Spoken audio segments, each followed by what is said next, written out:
Pense tout de suite des mauvaises choses. Avec Eric, qui est pilote de montgolfière, et ses nacelles, habituellement, eh bien, elles décollent du château de Bogard à Quessoy, dans les Côtes d'Armor. Mais vous allez voir, ça dépend de la météo. Parfois, on sait où on décolle, on ne sait pas forcément où on atterrit. Le château de Bogard se réveille à peine que déjà, dans l'arrière-cour, des hommes sont sur le pied de guerre. Donc on va partir de là ce matin. On a du vent qui nous emmène doucement vers la mer, 8-9 heures, tu vois, mais qui est relativement faible, 3 km/h. Donc si on part d'ici sur notre terrain habituel, on va mettre 1 heure pour arriver là. Donc on va se barrer d'ici, directement. Eric est pilote de montgolfière et aujourd'hui, il emmène Jean-Charles et Jean-Luc pour leur baptême. Allez, c'est parti. Après un dernier point météorologique avec toute l'équipe, décision est prise de se rapprocher en voiture de la côte pour le décollage.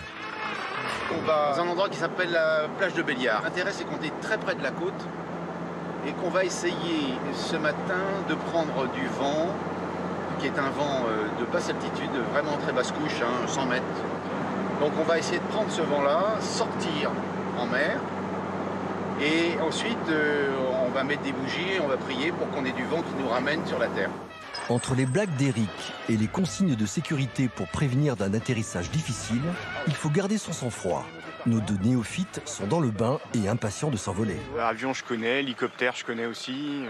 Par contre, non, montgolfière, jamais. Puis c'est le cadeau de mes 40 ans, donc voilà, c'est le moment de découvrir.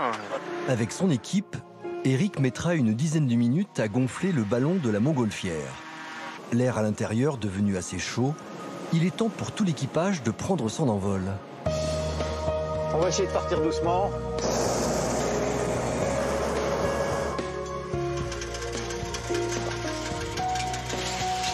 Bon, normalement, on partait pas par là.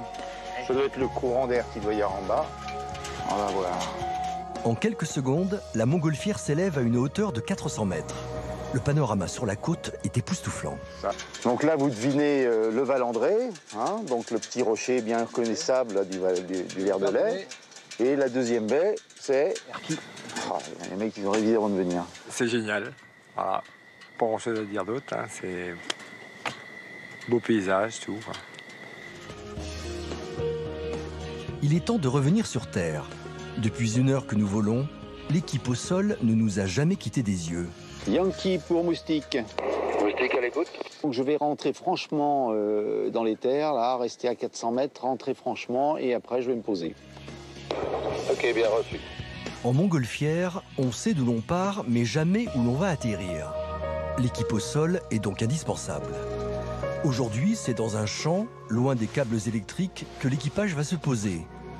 Dès ce soir, les bénévoles de l'association seront à nouveau au rendez-vous pour offrir à de nouveaux chanceux une expérience en haute altitude. Pendant que l'avion survolait les côtes, Jean-Yves m'a dit, mais Pléneuve-Val-André, je connais très bien. Comment ça se fait ?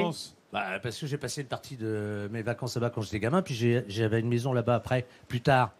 Ah oui, et alors est-ce que ça vous dirait de partir comme ça en montgolfière ? Je savais qu'il allait me poser la question, parce que je lui disais tout à l'heure que je pourrais jamais monter dans une montgolfière, moi. Ouais, voilà. Non, ça me fout la trouille, j'ai toujours l'impression que ça va grimper et jamais redescendre. Et à propos de Pléneuve-Val-André, Charlotte Val-André a emprunté son nom à cette ville. Absolument, Là où puisqu'elle elle est passait également ses originaire vacances. de là-bas. Alors, Non, à défaut... Mais si. Sa famille, son grand-père. Oui, c'est déjà ça. Pontivy même d'ailleurs. Elle y allait, elle aussi, en vacances quand elle était petite. Alors bon, pas de montgolfière.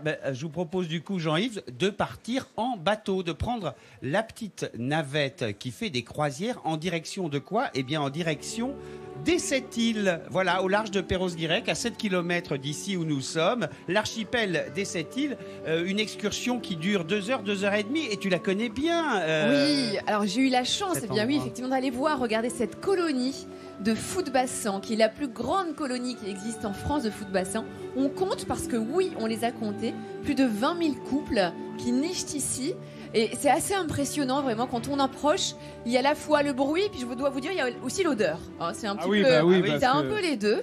Et on voit ces foot-bassins qui chassent. Alors, ils pêchent autour de cette île. Parfois, ils font également jusqu'à 100 km pour aller se nourrir. Donc vraiment, ils rayonnent tout ici. Ils restent pas vraiment sur leur île. Et moi, j'ai une petite question. Vous savez pourquoi on les appelle les foot-bassins ? Non. Ah ouais, parce qu'ils vont sur... parce que c'est un asile, ça. Ça pourrait être ça. C'est Bon, pas un on registre, les a un mis. asile Eh bien, c'est par rapport à leur comportement. Parce que vous savez, quand ils pêchent, en fait, ils piquent vraiment complètement. Et on les a pris pour des fous pendant longtemps en se disant ils vont complètement s'assommer parce qu'ils font des pointes à 90 km/h pour aller pêcher avec les ailes qui sont recourbées. Et puis ils arrivent à obstruer leurs narines pour bien évidemment ne pas se prendre des giclées d'eau. Et c'est pour cela que l'on les appelle les fous de bassin. Voilà. Oh là là, c'est incroyable. Ils font la bombe, quoi. Hein, vraiment comme. Ils y vont, ils n'ont pas peur.